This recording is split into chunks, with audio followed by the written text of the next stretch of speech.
好，我哋嚟到第五題啦。咁第五題咧就係將頭先我哋包好咗嘅雪櫃咧去送俾學校嘅。好，運送學校嘅費用係咁計嘅。咁頭2 km 咧就28.7元，咁其後嘅每0.5 km 亦都即係500米咧係10蚊咁樣計嘅。如果唔夠500米0.5 km 嘅話，都要以呢個距離咁樣計法嘅。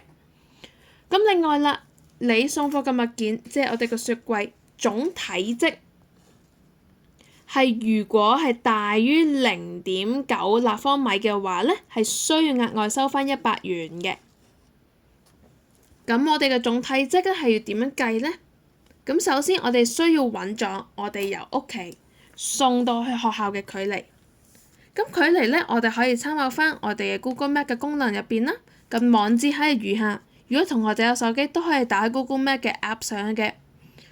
好，首先我哋入咗 Google Map 之後係需要登錄去嘅，然之後咧我哋揾咗目的地鳳溪第一小學，其後會有個路線按鈕俾你撳嘅，跟住佢要你輸入翻你嘅起點，亦都即係由你屋企開始。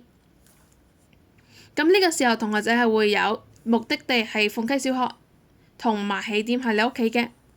然後咧佢會俾住一系列嘅去嘅方法俾你啦。咁我哋咧可以喺駕駛按鈕嗰度揾到大概我哋嘅距離嘅。如果同學仔係電腦版嘅話，會比較詳細啲。咁大概位置喺呢度。好，咁然後喺呢度回答翻我哋嘅由屋企到學校嘅距離。好，咁去到下面啦，我哋需要咧去揾翻我哋成個雪櫃嘅總體積，成個貨物嘅總體積嘅，睇下需唔需要收費翻個100元嘅。個雪櫃嘅外形係一個立方體，係一個長方體。長方體總體積係點計咧？